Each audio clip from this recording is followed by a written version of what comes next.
Hola a todos, damos el inicio a este espacio de conversación, ¿ya?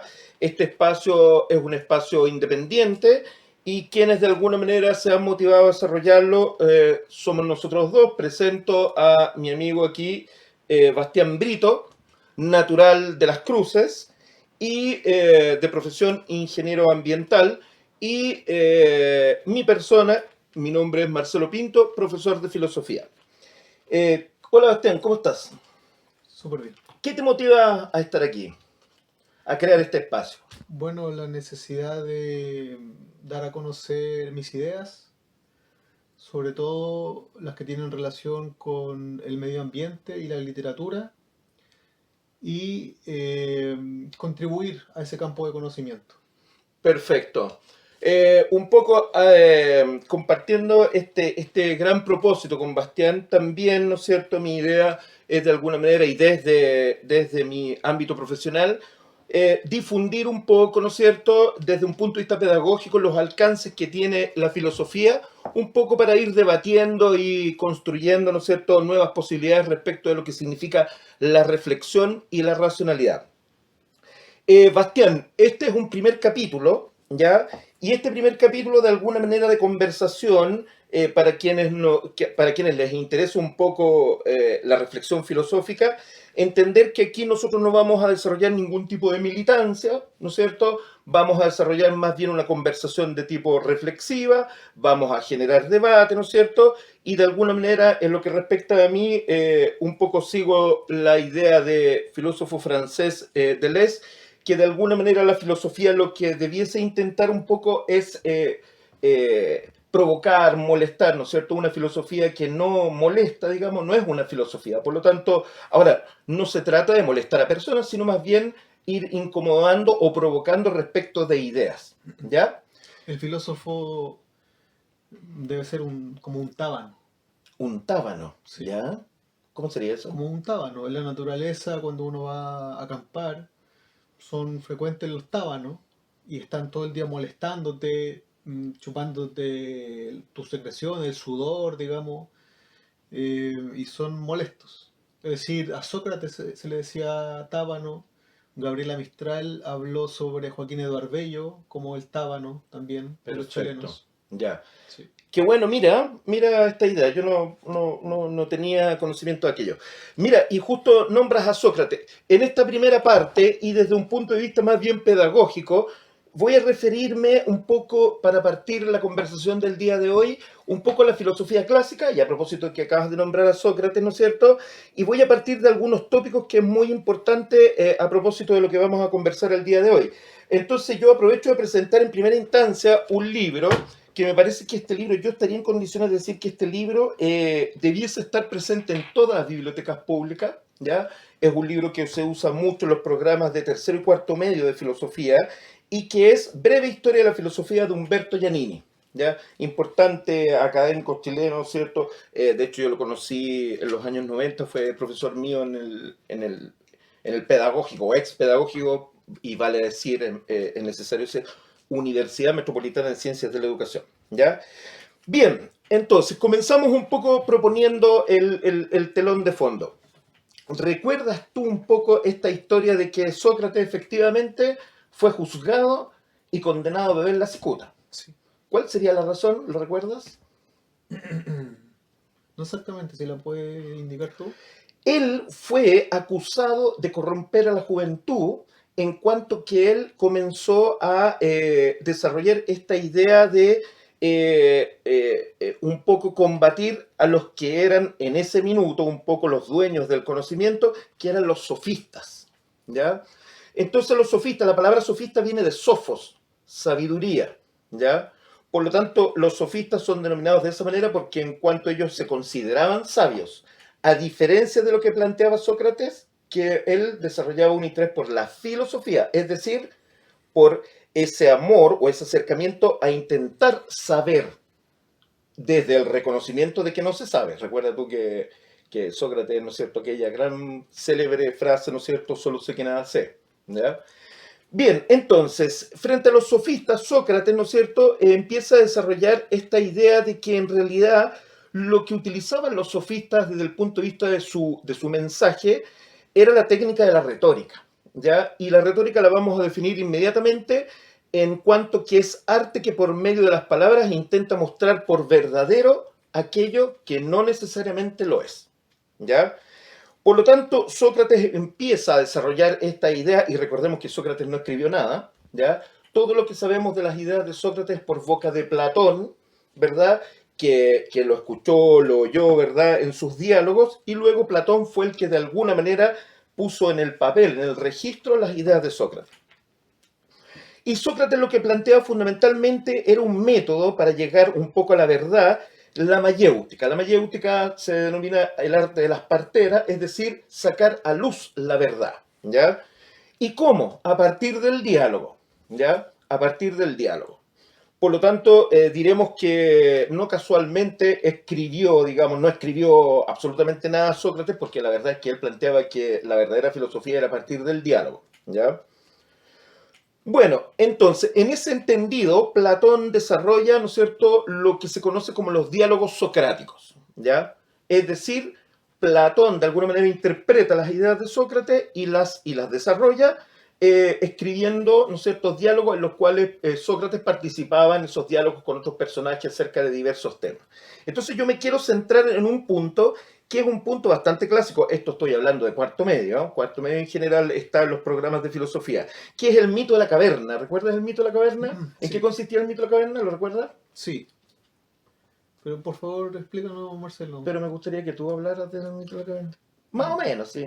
Bueno, entiendo que se trata de una caverna en la cual unos sujetos están no atrapados, viven ahí, porque la verdad es que no piensan que no hay nada más allá, entonces no saben que hay un mundo afuera, ¿sí?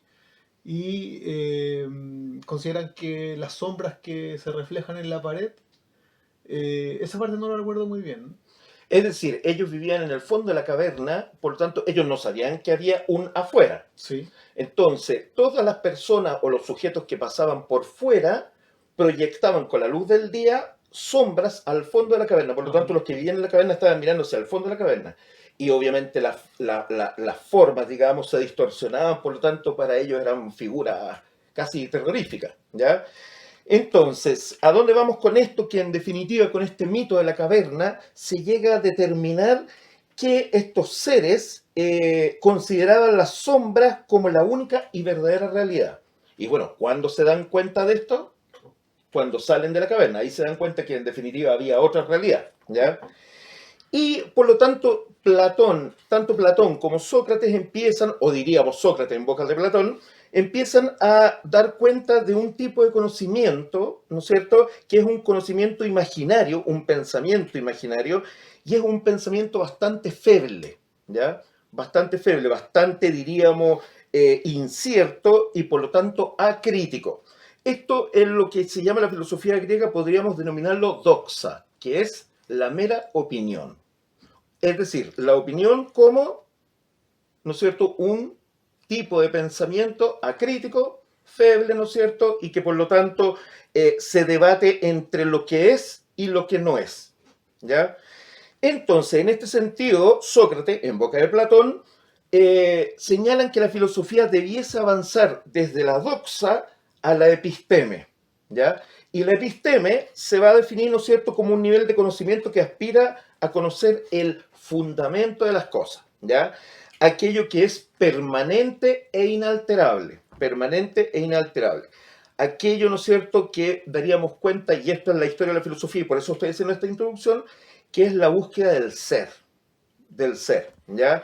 Y el ser se puede homologar como a lo uno, a lo idéntico y a lo igual a sí mismo, ¿ya? Más tarde esto se va a denominar, y esto es muy importante, se va a denominar metafísica.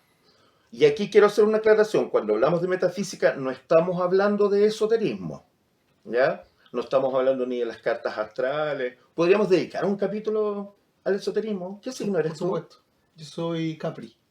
Capri, ya. ¿Y del horóscopo chino? Ahí no sé, mono parece. Bueno, ya, perfecto. Bien, entonces vamos a definir la metafísica desde un punto de vista filosófico como meta, es más allá, y física viene de física, naturaleza. Por lo tanto, la metafísica desde un punto de vista filosófico no sería otra cosa que la búsqueda, ¿no es cierto?, por determinar aquello que es permanente e inalterable, es decir, el ser. O podríamos también homologarlo a la verdad, ¿ya? Bien, entonces, este es el inicio de lo que podríamos llamar la filosofía en términos clásicos y que después, durante miles de años, ¿no es cierto?, que no nos vamos a centrar aquí porque si no terminaríamos muy tarde, transcurre a partir de la época medieval, transcurre a partir de la época moderna, es decir, permanentemente en la búsqueda de este denominado ser, ¿ya? Como la verdad, como lo inalterable, como lo igual a sí mismo. ¿Bien? Entonces, ¿por qué hice esta introducción, Bastián? Porque de alguna manera yo creo que tú también podrías a lo mejor estar de acuerdo conmigo en que hoy día, en nuestro momento que nos toca vivir, vivimos una época bastante, diríamos, particular en el sentido que esa búsqueda de lo inalterable, del fundamento, del ser, de alguna manera ha desaparecido o ha caído en descrédito, ¿ya? Entonces se produce algo que ocurre en nuestra época, que es de alguna manera una suerte de disolución de la verdad, con mayúscula, y la aparición de una época en que las verdades son muy particularizadas y allí se produce un fenómeno que vamos a caracterizar y yo a propósito de esto vuelvo a repetir, yo no estoy haciendo ninguna apología ni militancia del tema que voy a proponer, sino más bien una descripción como profe de filosofía. Y recién pasado 19 de septiembre se conmemoró un año de la muerte de un filósofo italiano bastante importante y que yo voy a utilizar como pretexto para el tema, este libro, ¿ya? Y el autor es Gianni Vattimo. Ahí ustedes lo podrán ver más cerca en pantalla, ¿ya? Gianni Vattimo. Y este libro nos habla acerca del fin de la modernidad, nihilismo y hermenéutica en la cultura postmoderna, ¿ya? Y vamos con la idea. Gianni Vattimo, filósofo del siglo XX, nació en 1936 y murió, como te contaba, ¿no es cierto?, hace un poquito más de un año, el 2023. Este filósofo plantea que de alguna manera nosotros hoy día, sin él defender, ¿me entiendes? Sin él de alguna manera generar como una defensa, una militancia respecto al tema que voy a señalar, él señala que queramos o no, estamos viviendo un momento histórico, ¿ya? Y ese momento histórico él lo denomina posmodernidad, ¿ya? Estaríamos viviendo en una época que él denomina postmodernidad y el post significa que, en definitiva, la modernidad encarna lo que comentábamos recién respecto a la filosofía clásica, es decir, la búsqueda del ser, la búsqueda de la verdad. Y hoy día viviríamos en una época postmoderna, ¿no es cierto?, donde la metafísica, como explicaba adelante, ¿no es cierto?, la búsqueda del ser se ha descompuesto, digamos. Algunos autores no hablan de posmodernidad, hablan de modernidad tardía, ¿ya? Y bueno, Gianni Vattimo de alguna manera plantea que estamos viviendo este momento histórico. ¿Y en qué consiste este momento histórico? Consiste fundamentalmente en tres características. Primero, que existe una pérdida y desaparición de todo fundamento, ¿ya? En primera instancia. Es decir, habría una disolución. Luego, él plantea, ¿no es cierto?, que este momento histórico llamado posmodernidad nos daría cuenta de un mundo totalmente fragmentado, ¿ya? Es decir, ya no viviríamos bajo una estructura superior de sentido, sino que viviríamos más bien en un mundo fragmentado, particularizado. Y la tercera característica es que existiría en la actualidad una desvalorización, aquí es como bien curioso el juego de palabras, una desvalorización de los valores supremos, ¿ya? Y por lo tanto una disolución del ser, ¿ya? Que es lo que buscaba, ¿no es cierto?, Sócrates y Platón, intentando de alguna manera pasar de esta doxa, que es una opinión, una mera opinión, a un conocimiento más fundado, ¿ya? Entonces, ¿qué ocurre? Dice Bátimo, que con estas características, con estas tres características, la pérdida del fundamento, la aparición de un mundo disgregado, fragmentado, y la desvalorización de los valores supremos y la disolución del ser, aparecería lo que él llama el pensamiento débil. Perdón, el pensamiento débil. Y el pensamiento débil tiene que ver con una característica relativa a lo siguiente, que la verdad, por alguna razón lo estamos planteando aquí como casi como una pregunta, por alguna razón, la verdad ha dejado de estar fundamentada en la lógica y en la ética. Y la verdad se ha fragmentado en múltiples verdades, pero basada fundamentalmente en lo retórico y en lo estético. Es decir, como que de alguna manera hemos perdido como el camino, ¿ya? Hemos perdido el camino, si se pudiese decir de esa manera, ¿ya? Y por lo tanto, ¿qué ocurre con esto? Que en definitiva el pensamiento en este sentido se debilita, ¿ya? Otro elemento importante de esta época es que este debilitamiento tiene como consecuencia que en definitiva toda idea con pretensión de verdad ya no es válida, ¿ya? Toda idea con pretensión de verdad, diríamos, de una verdad, ¿cómo podríamos llamarlo?, fundamentada, ¿no es cierto?, o que sirva de fundamento para todos, ya no es posible. ¿Por qué? Porque en definitiva está la verdad disgregada en múltiples verdades en cual los individuos o el sujeto posmoderno defiende su propia verdad, pero no sobre la lógica ni la ética, sino que sobre la retórica, es decir, este arte de mediante las palabras hacer parecer que es verdad lo que no es verdad, y mediante lo estético, es decir, lo meramente visual, lo que atrae, lo seductor, incluso hablan algunos autores, ¿ya? Y esto es lo que de alguna manera podríamos llamar el pensamiento débil, ¿ya? ¿Qué es este pensamiento débil? Y él, y la tesis que en este libro que les acabo de mostrar, ¿no es cierto?, lo que él plantea es que en definitiva estaríamos en presencia de un nihilismo, ¿ya? De un nihilismo. Es decir, el ser ha desaparecido, la verdad ha desaparecido y cada cual tiene su verdad y por lo tanto, ¿qué tenemos? Nada. Nihilismo, ¿ya? Entonces, ¿por qué ocurre esto? Dice Bátimo. Por dos razones fundamentales. En primer término, y ahí aparece una de estas razones, y es lo que te voy a preguntar después, a continuación, cuando termine esta pequeña exposición, tiene que ver fundamentalmente con la idea, ¿no es cierto?, de que la racionalidad técnico-científica, de alguna manera, se estipuló, sobre todo a principios del siglo XX, esta racionalidad técnico-científica como una suerte de motor, en palabras de Adorno, Escuela de Frankfurt, como un motor que nos atrapa y nos somete, ¿ya? Entonces allí hay un elemento bastante interesante que yo después te lo voy a consultar a propósito de los temas ambientales o medioambientales, no sé cómo ocupar el concepto, trato de ser lo más neutro posible, eh, y que de alguna manera el tema ambiental no esté suscrito a lo retórico y a lo estético. ¿Me entiendes? Y luego, entonces, la racionalidad técnico-científica cae en este descrédito, ¿ya? En esta invalidación. Y luego, el segundo elemento es que la consumación de la metafísica, ¿no es cierto?, se da a partir de que la verdad empieza a ser considerada una fábula, ¿ya? Esta situación, dice Bátimo, nos lleva entonces a que, como dice Heidegger, del ser o de la verdad ya no queda nada. Del ser o de la verdad ya no queda nada. Y esto de alguna manera nos provoca, aquí yo no estoy haciendo apología de la posmodernidad ni tampoco de la modernidad, lo que estoy planteando es esto que aparece en el texto, ¿no es cierto? Y que lo estoy colocando aquí para quienes les interesa el tema y para ti, Bastián, que trabaja en el tema de lo ambiental, ¿no es cierto? Eh, que a lo mejor hemos perdido el rumbo respecto de la reflexión en torno a muchos temas que tienen que ver con la praxis social, la praxis individual, nuestra vida cotidiana. Recordemos que la filosofía no es solo abstracción, sino que además tiene que ver con dar cuenta un poco de la condición de nosotros, digamos, de las personas que vivimos aquí, el vecino, el que vive más allá, etc. ¿Ya?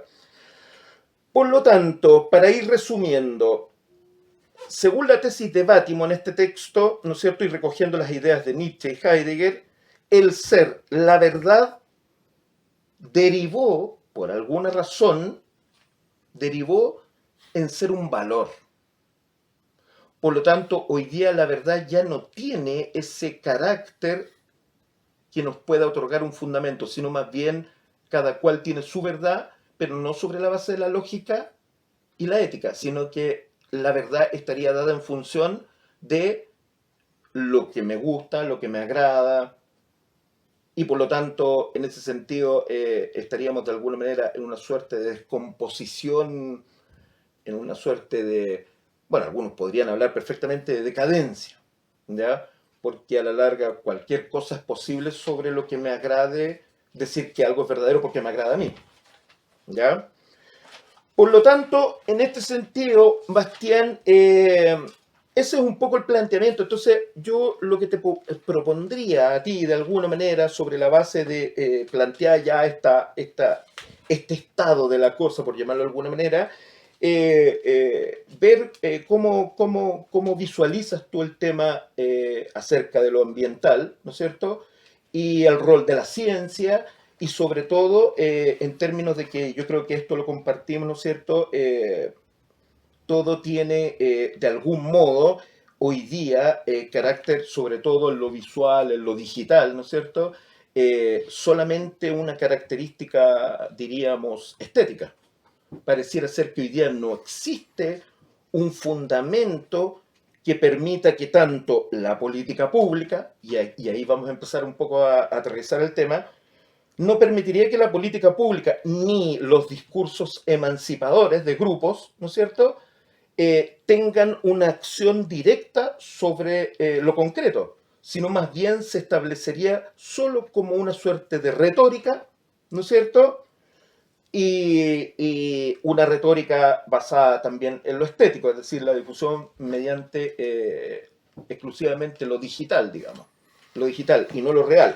Y para terminar entonces, mira lo que plantea Bátimo. Dice, hoy día la realidad no es otra cosa más que, imagínate, la realidad no es otra cosa más que el residuo que se deposita en el fondo del conflicto de interpretaciones. Es decir, la realidad sería como en las barricas de vino, sería como la borra. La realidad ya no es lo que tenemos aquí, lo que vemos, ¿cierto? La luz, el teléfono que está grabando, nosotros que estamos aquí presentes, el papel, etcétera, sino más bien sería como un sedimento que se deposita en medio de las interpretaciones. Y hemos perdido la ilusión cuando nos preguntamos qué pasó, hemos perdido la ilusión de ir a ver directamente las cosas. ¿Y en qué nos quedamos? Solamente en la visualización estética. En las apariencias. En las apariencias, en la Bueno, doxa, como lo planteaba Sócrates en boca de Platón. Eso, pues, Bastián. Entonces me gustaría que de alguna manera tú pudieras plantear cómo ves tú este tema, porque si bien nosotros nos vamos a referir un poco hoy día al tema de lo ambiental, también en los próximos capítulos podemos abarcar otros temas, ¿no es cierto? Yo no sé si, dependiendo, no tenemos una estructura fija, a lo mejor podríamos tener en algún minuto un invitado, no sé, ¿tú querías invitar a alguien? ¿No? O a lo mejor nadie va a querer venir. Bueno, no sé, ahí veremos. Bueno, pero hoy día el tema de lo ambiental, a lo mejor también abordaremos otros temas como la cultura o la literatura. o la literatura. Ay, yo me distancio un poquito porque no me considero un... Ya. Ya, pero bueno, Eso es un poco el tema, Bastián. Así que yo te invito un poco a que tú puedas, frente a este escenario, recordando que yo no estoy haciendo ninguna apología ni de la modernidad ni de la posmodernidad, solo anunciando que vivimos una época muy particular y yo diría un poco, por llamarlo así, decadente, o podría ser. Sí, bueno, todas las épocas son decadentes y todas las épocas son históricas. Todas las épocas guardan momentos históricos, a mi parecer. Ujú. Y bueno, para exponer mis ideas frente a la cuestión ambiental, pero sobre la realidad en último término, Ujú. yo quiero decir unas cuantas cosas que por supuesto van a dialogar con lo que tú ya has expuesto. Y sobre todo lo que tiene que ver con la posmodernidad, el mundo de las apariencias, la realidad como un residuo, eso está súper bueno. No he tenido oportunidad de conocer esa idea. Está en el texto Heidegger y la superación de la modernidad. Ok, ok. Pero sobre todo lo que yo quiero hacer es en este momento una aplicación, ya sea de la filosofía, ya sea de la ciencia, en la realidad misma. ¿Y en qué realidad? En la realidad de la conservación ambiental. ¿Ok? Relatando mi experiencia en el contexto de un proyecto de conservación ambiental efectiva que, como muchos saben, tiene que ver con administrar, con proteger, con restaurar todo lo que es en el contexto de las dunas de la comuna del Tabo, pero específicamente lo que es la playa de Las Salinas, la punta Las Campanitas o punta Tres Cruces y el Fundo Santa Margarita. Sí, Perfecto, directamente, perfecto. directamente. ¿Te molesta que fume? No, no, ¿Será posmoderno o moderno que fume? no sé, Ah, ya. me está sacando Ya, perdón, ya, de dale, mi dale. línea, Ya, digamos, ya, argumental. ya. Ah, directamente, o sea, tú haz lo que estimes conveniente, estaba en tu casa, digamos. Ya, eso es Entonces, posmoderno, yo puedo hacer lo que yo mm, quiera. no, eso es el más elemental sentido común, Ah, ya, está en tu casa, dale, dale. ¿sí? Ahora bien, decía yo que en mi experiencia, en lo que tiene que ver con directamente la conservación de la playa de las Salinas, ¿sí? Directamente del Fondo Santa Margarita e indirectamente de los otros terrenos que están involucrados en lo que hoy día es un santuario de la naturaleza. ¿Sí? Y entonces aplicar esta experiencia mía con tu con el marco filosófico que tú acabas de exponer y con el marco científico del cual yo dispongo. ¿Sí?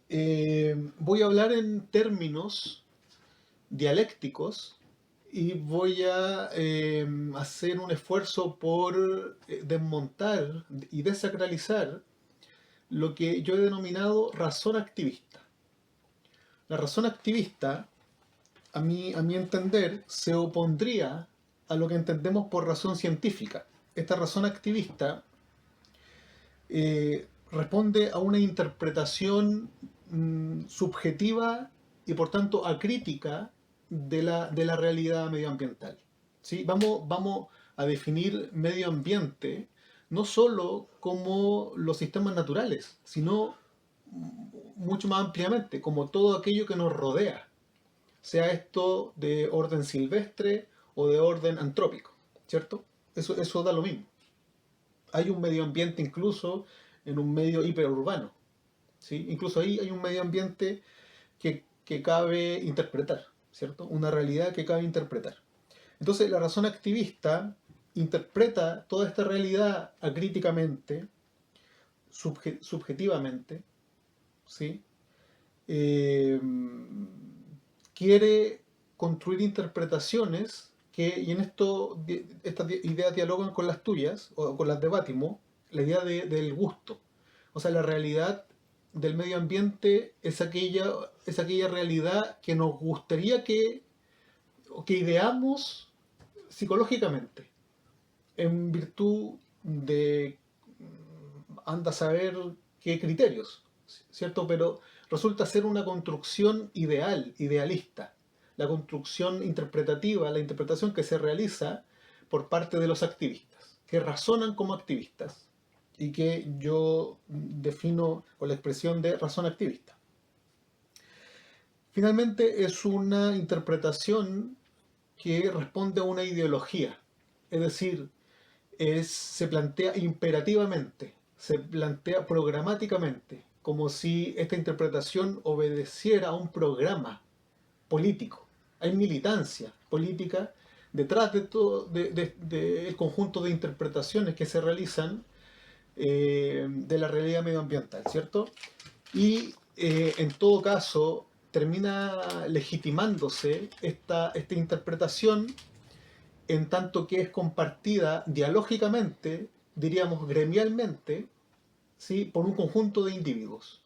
¿Sí? ¿Dialógicamente, dialécticamente o...? No, dialógicamente. Es decir, ellos parten de un autologismo, interpretan la naturaleza, el medio ambiente, ¿cierto? Autológicamente, y lo comparten, esas interpretaciones las comparten dialógicamente, pero no alcanzan a construir, diríamos, un teorema, no alcanzan a construir un canon, ni siquiera una ley. O sea, la ley siempre es dialógica, ¿no? La norma es dialógica. No alcanza a ser normativa su visión de las cosas, ¿sí? Se queda restringida a el ámbito de su militancia y los activistas en definitiva son un grupo selecto de gente de clase media, media alta, digamos, que tiene tiempo de ocio para discurrir sobre estas estupideces, en definitiva. ¿Sí? Las personas comunes y corrientes que tienen que levantarse todos los días a trabajar no pueden estar preocupados de estas cosas, porque tienen que comer. ¿Me entiendes tú? Tienen que comer. Entonces, aquellos que... Una suerte de autoproclamada vanguardia. Sí, sí. Y una vanguardia que en este litoral tiene unos efectos terribles, sobre todo en lo que dice relación con la política pública. Es decir, para intentar dialogar con los conceptos que tú planteaste, quiero llegar allá, pero no todavía. No todavía. Esta razón activista, entonces yo la contrapongo con la razón científica, que es aquella que yo intento profesar, en definitiva, o aquella con la cual yo eh, realizo interpretaciones de la realidad medioambiental. Y con ello eh, logro, no una interpretación absoluta, ¿cierto? Pero logro un acercamiento, en todo caso neutralizando todo contenido psicológico en esa interpretación. ¿Por qué? Porque lo que interesa son los componentes medioambientales, como diría Iván Poduje. Y lo que importa es el guarén y lo que importa es el matorral, digamos. Él lo dice muy peyorativamente para los que no tuvieron ocasión de conocer. En palabras de Heidegger podríamos decir, del ser ya no queda nada. O de ese ser, digamos. Solo son aproximaciones subjetivas, psicologistas, en este esquema que estás proponiendo. Sí, sí, Ya, sí, perfecto. sí. Siendo entonces la razón científica, que se contrapone a la razón activista, de la siguiente forma. Se compone de un esfuerzo objetivo. ¿Sí? Podríamos definir aquel esfuerzo objetivo como un esfuerzo por neutralizar, ya lo dijimos, todo contenido psicológico de la interpretación. Por tanto, pretende ser crítica, pretende ser fuertemente crítica. Y esto no solamente respecto de los componentes ambientales, sino que respecto de la literatura, que es otro objeto de mi interés, o de la realidad en general. Lo llamado cultura, digamos, también podría ser. O sea, entonces podríamos decir de la literatura en particular y de las artes en general. ¿Sí? Perfecto. Ahora, yo diría que cabe la posibilidad de destinar otra sesión Sí, por supuesto. a lo que entendemos por cultura, porque eso es ya un tema grande, digamos. ¿Sí? Que no voy a tratar ni pretendo tratar ahora. No podríamos. Ya. Entonces, esta razón científica no solo es objetiva y crítica, sino que, por supuesto, digamos, parece esto ser una redundancia, pero es realista. Es realista en el sentido de desengañada. O sea, no pretende el autoengaño de no solo de un paisaje hermoso, ¿cierto? Sino que también, aquí quiero ejemplificar con un caso práctico, que es el de los activistas, que en su obnubilación, ¿cierto? No distinguen entre, por ejemplo, en el ámbito de la flora, ¿cierto? No distinguen una especie endémica, ¿cierto? Natural, con una historia evolutiva determinada, ¿cierto? Específica de ese sistema ecológico y que lo constituye en muchos aspectos, respecto de una maleza exótica, invasora, digamos, y eh, que en definitiva produce una serie de estragos a nivel ecológico. No distinguen esos dos elementos. Les parece que el elemento exótico invasor es tan legítimo dentro del ecosistema, es tan válido, es tan operatorio, es tan valioso, digamos, como si fuese... Entonces, la posmodernidad, digamos, en ese sentido es decisiva. La posmodernidad consiste en muchos otros aspectos, digamos, entre muchos otros aspectos, en trazar una relación de equivalencia entre todos los elementos, entre todas las culturas valen lo mismo, eh, una tribu, digamos, indígena del Amazonas, digamos, sería tan válida como, qué sé yo, eh, no sé, una sociedad, el Imperio Español, digamos, por decir algo, Sí, ¿no? sí. Entonces, la relación de isovalencia, de equivalencia, es una cosa muy propia. Es como una deshistorización. No sé si deshistorización, pero en lo ambiental supone reconocer el mismo valor en todos los elementos, más allá de que puedan ser insanos. eh, o que puedan provocar, para hablar en términos médicos, porque se puede hablar del medio ambiente en términos médicos, generar una patología. Hay especies que pueden generar patologías en el ecosistema, ¿cierto? Por usar la analogía médica. Y la razón activista, los activistas la van a considerar valiosa. Entre muchas otras cosas por la profunda ignorancia que tienen en relación a estas materias. ¿Sí? Ahora bien, quisiera pasar eh, a un análisis un poco más profundo de lo que entendemos por razón científica. La razón científica que voy a... de la cual, digamos, me sostengo para señalar, digamos, para exponer mis ideas respecto o mi experiencia en relación a la cuestión medioambiental, se recoge de la idea de ciencia del materialismo filosófico del filósofo español Gustavo Bueno. Y quien define ciencia de la siguiente manera, muy concisamente, pero muy precisamente. Dice que la ciencia es una construcción operatoria, racional y categorial basada en la interpretación causal, objetiva y sistemática de la materia. ¿Ok? La ciencia es una construcción operatoria, es decir, la ciencia primero construye, primero experimenta y luego crea conocimiento. Es decir, primero eh, para, para, para hablar a partir de mi experiencia en restauración ecológica. Primero se plantan astrágalus in situ en un área determinada, digamos, en el contexto de la restauración de poblaciones, y luego se analizan, eh, digamos,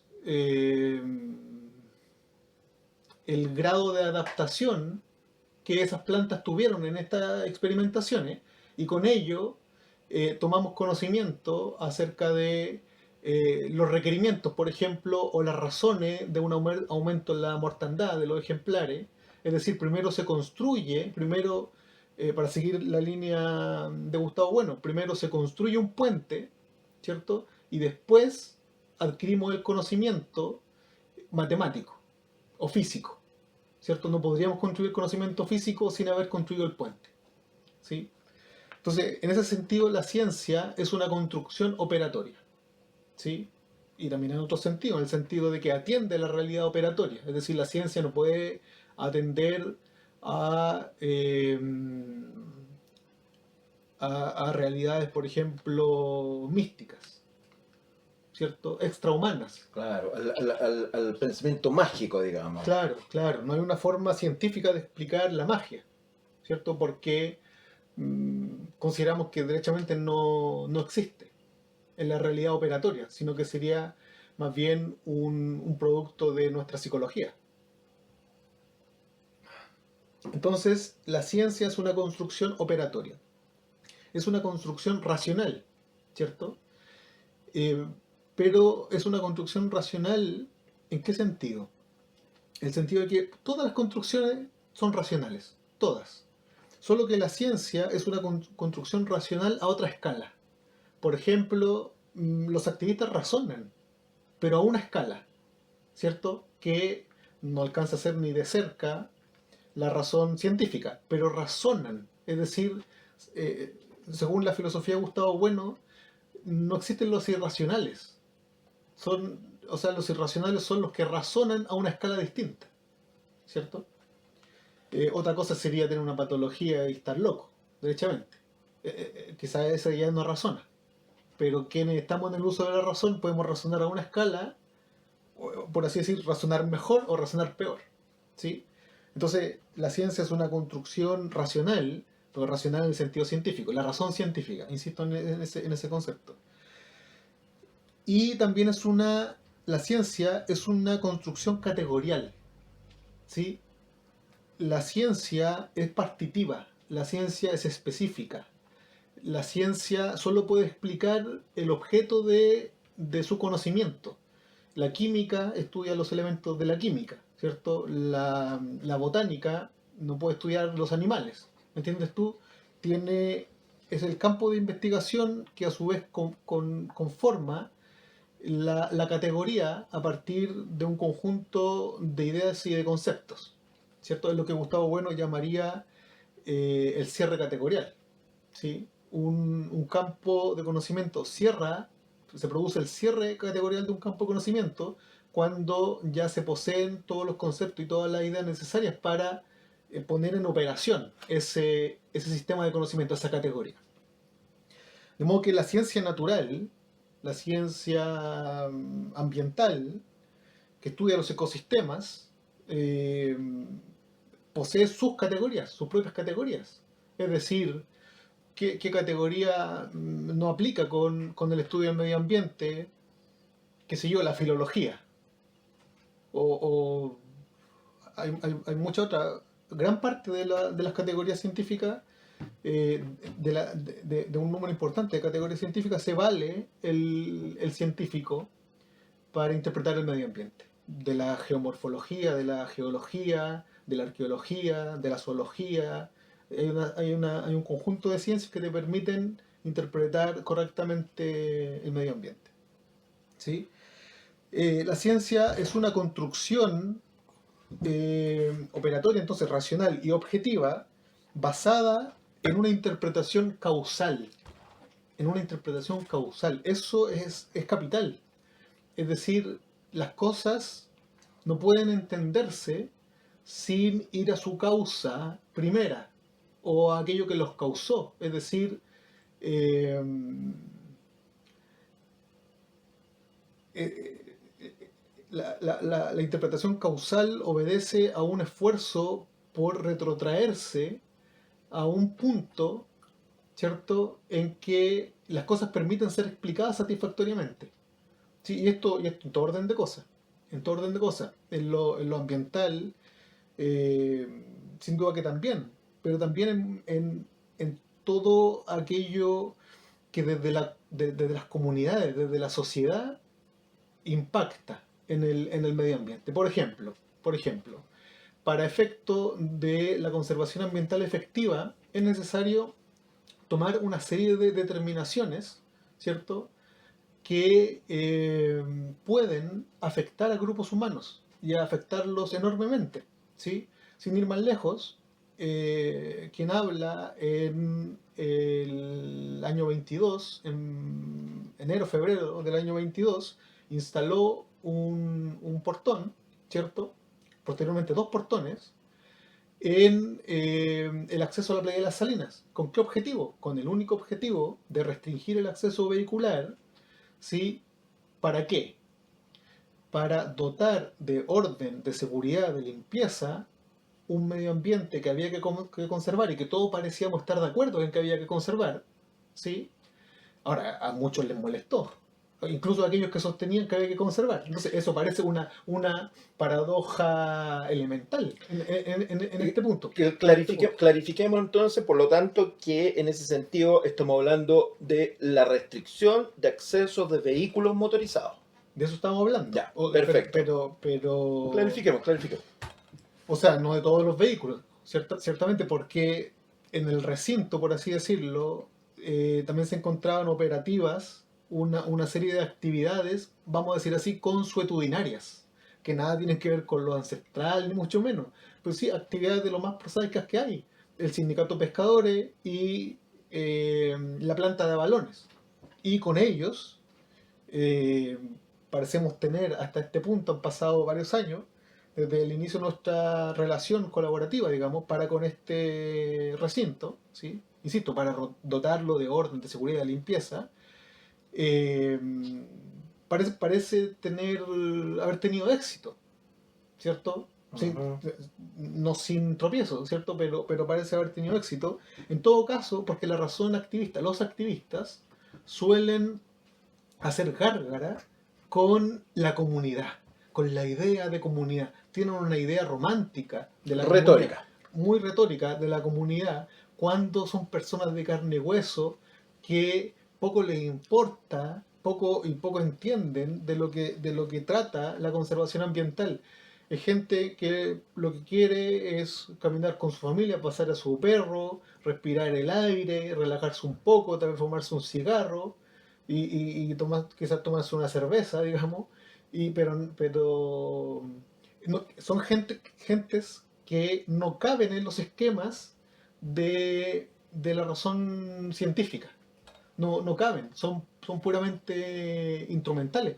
Merecen todo mi respeto y poseen todo el valor ontológico, digamos, que merece su constitución biológica, digamos. Pero no para estos efectos, sin duda pueden colaborar, pero parecen ser entidades, digamos, que no determinan muy fuertemente lo que, o no son determinantes, significativamente determinantes, digamos, respecto a lo que dice relación con la conservación ambiental efectiva.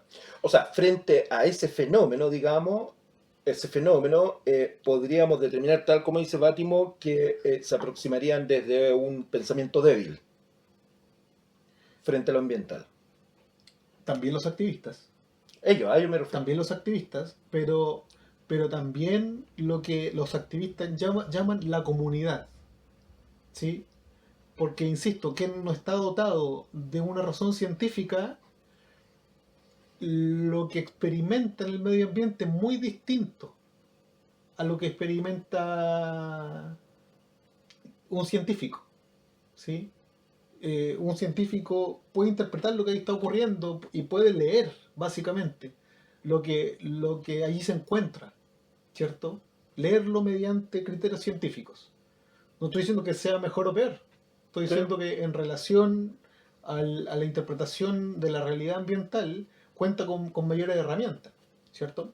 Ahora, aquí quiero llegar. Estaba yo hablando de la interpretación, que la ciencia es una interpretación y que está basada la ciencia en una interpretación causal de la materia, ¿cierto?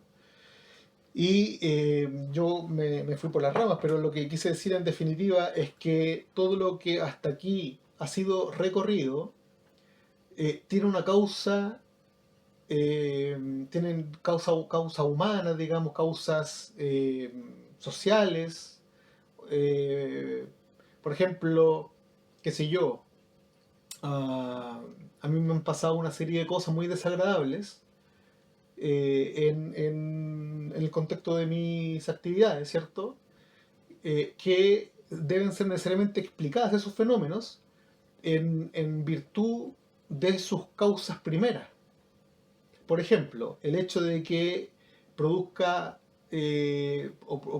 produjo en su momento una tirria a un nivel pero extremo, la restricción vehicular, ¿cierto? Y que eso provocó golpiza, que me golpearan en varias oportunidades, digamos, obedece fundamentalmente al hecho de que um, el usuario, por así decirlo, de la playa de las Salinas, y en el pasado, pero también en el presente, eh, razona de una manera muy similar a el tipo de razonamiento que podría tener, por ejemplo, un delincuente. Y lo digo con todas sus letras, digamos, y con toda responsabilidad. No digo que sean delincuentes, digo que se razona como delincuente, como diría Lucio Porto, desde una perspectiva lumpen consumista. Lo que son consumidores, en definitiva, que ven en la playa de las Salinas un sitio para violar la ley, para hacer un asado, para abstraerse, digamos, del ojo vigilante de la ley, encarnada en carabineros, por ejemplo.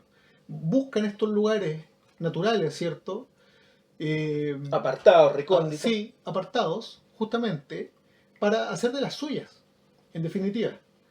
Eh, Tú te sorprenderías de todo lo que yo he observado, digamos. Pero cabe ejemplificar con el contenido de la basura que me tocó limpiar en su momento. Es decir, bolsas de tusi, de cocaína, condones, pañales, digamos. Siendo vecino del lugar, también puedo dar fe de aquello en términos del contenido de basura que existía hasta el cierre del portón y que ya han transcurrido algunos años en el que el lugar está sumamente limpio, digamos. Claro. Entonces, es esta forma. A ver, ¿cómo se explica entonces que a mí me hayan dado una serie de golpizas o que desde cuentas de Facebook de funcionarios municipales, por ejemplo, se hayan hecho llamados directos a vandalizar la propiedad? ¿Cómo se entiende eso? Eso se entiende causalmente. Quiero volver a la idea que manejo de ciencia. Causalmente, ¿por qué razón? Y en este respecto, Lucio Porto es decisiva. Es decir, la idea eh, del consumo patológico, Ujú. del consumo lumpen, de la forma lumpénica de consumir. ¿Sí? Eh, Claro, el tema de la violencia, digamos. claro, entonces reacciona muy fuertemente cuando tú le restringes ese supuesto derecho, ¿cierto? De lumpenizar así abiertamente Mm. un área por el hecho, solo por el solo hecho de ser recóndito o de ser apartado, ¿cierto? Insisto, la idea de, del- la idea de la ley que vigila no se aplica tanto en los sitios naturales.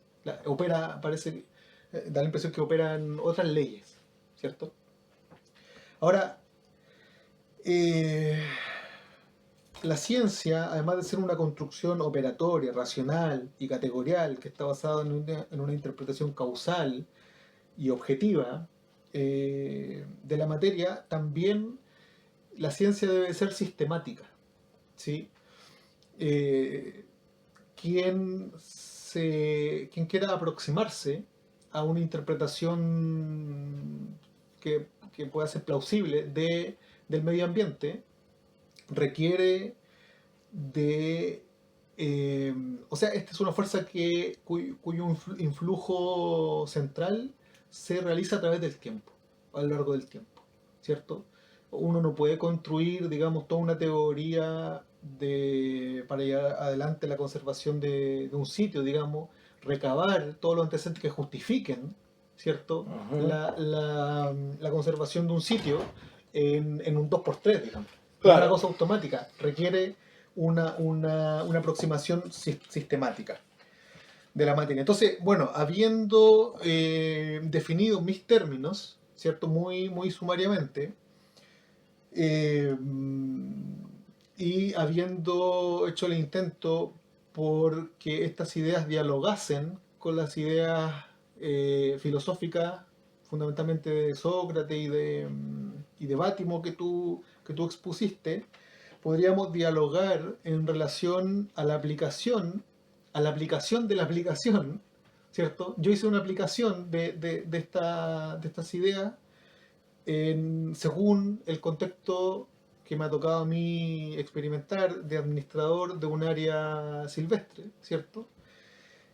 Y que sería una escala de aplicación, pero hay otra escala de aplicación que se da a nivel de las políticas públicas, ¿sí?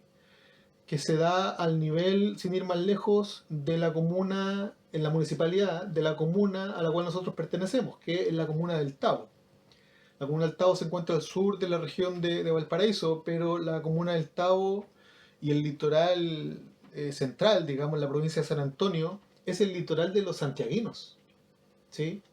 O sea, poco hemos tenido que ver en nuestra historia, digamos, con el litoral eh, viñamarino, reñaquense, digamos, con conés, no sé si estos gentilicios, digamos, son lo correcto, pero me estoy refiriendo al extremo norte de la región. Y ciertamente hemos estado muy relacionados con la capital de Chile, que es Santiago. Insisto en el punto, este es el litoral de los santiaguinos.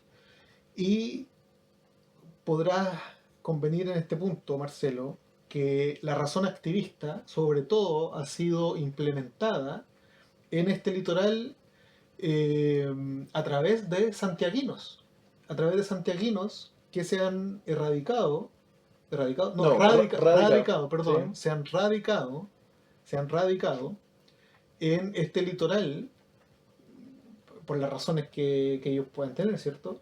Pero el hecho es que es grandes masas de santiaguinos, antes y después de la pandemia, se han venido asentando con cierto grado de, eh, así, muchas veces definitivamente, ¿sí? Muchas veces definitivamente.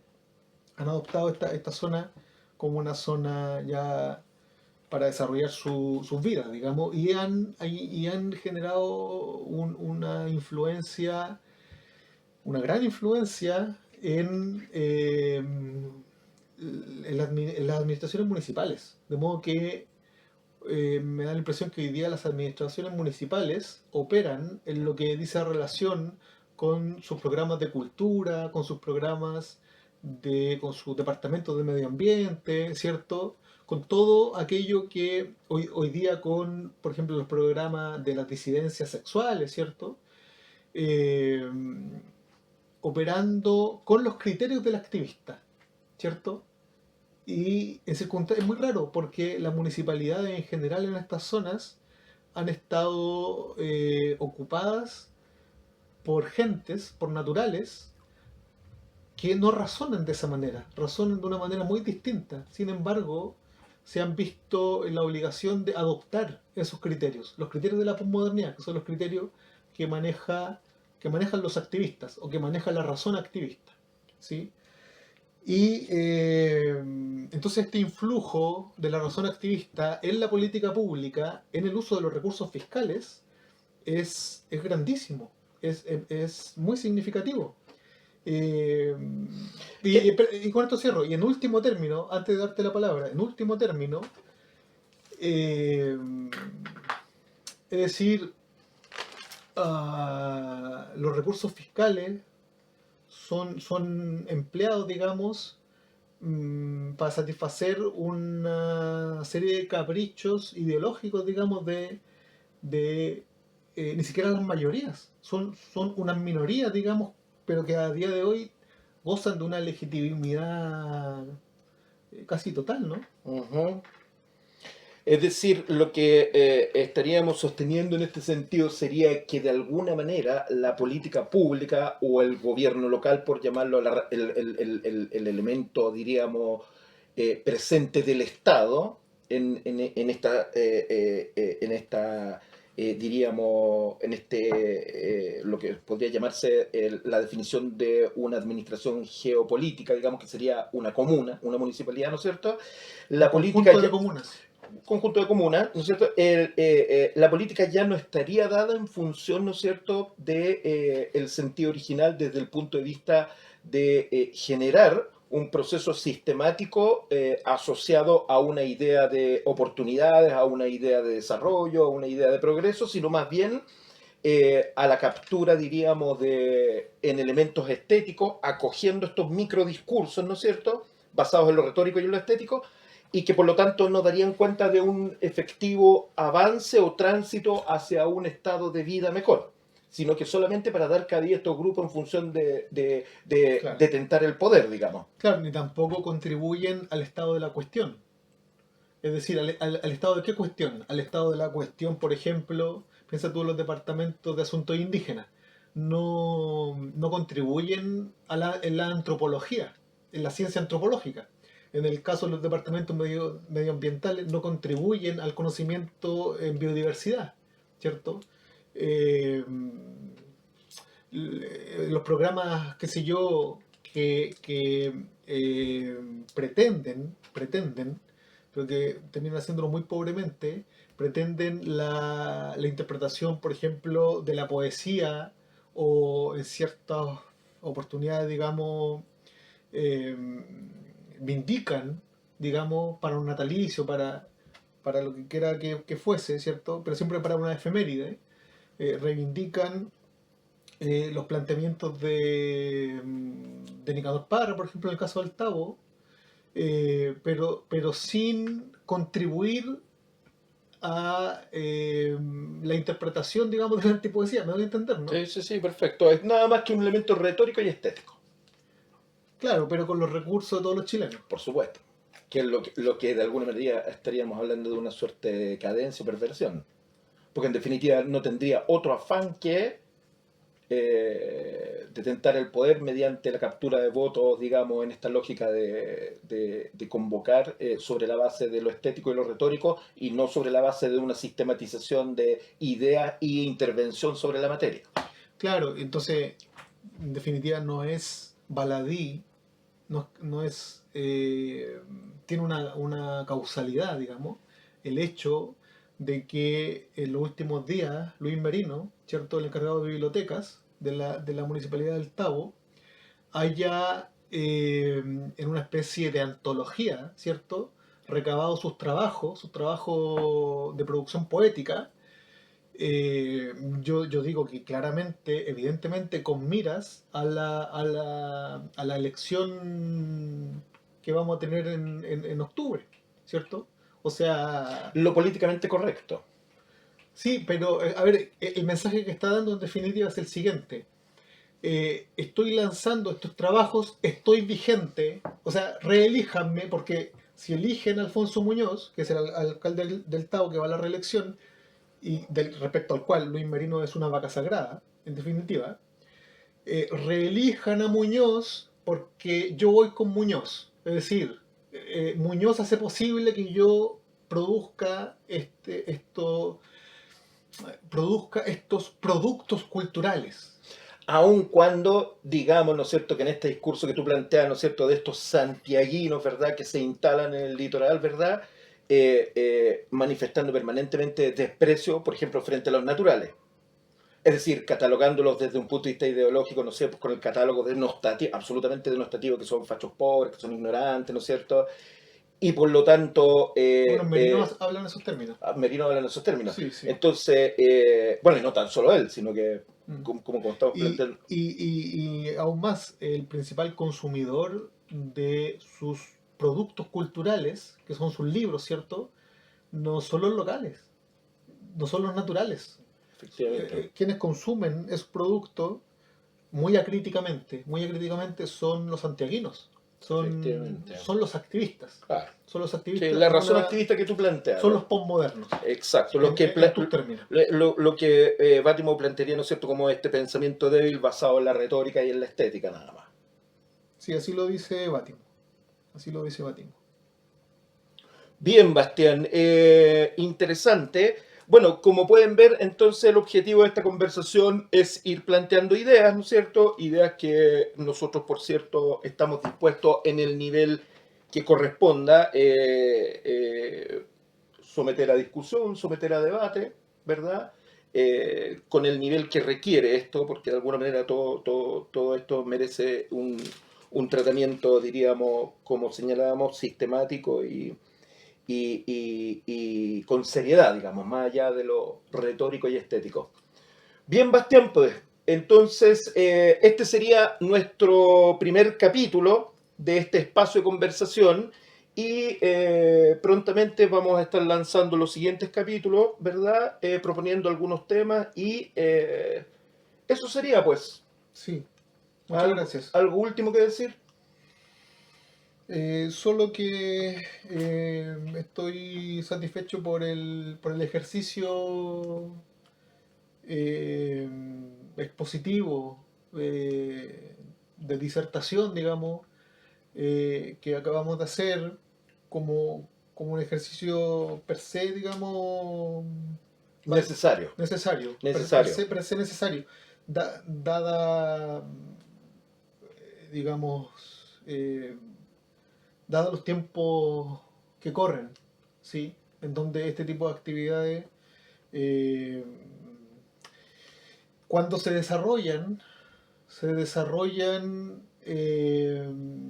con una primacía de la razón activista que expuse. Perfecto. De modo que véase este esfuerzo como una alternativa a ese conjunto de criterios que al parecer están guiando eh, los destinos de la nación, o sea, derechamente, Sí. están guiando los destinos de la nación. Piénsase que hoy día el poder ejecutivo, digamos, está siendo ocupado por los activistas, sin ir más lejos. Así es. Así es. Bien, lo dejamos hasta aquí por hoy. Para quienes nos escuchen y nos vean, esperamos haber contribuido un poco al debate y prontamente vamos a estar con un segundo capítulo. Eso sería, pues. Chao, Marcelo. Un gusto, nos despedimos, que estén bien. Eso sería.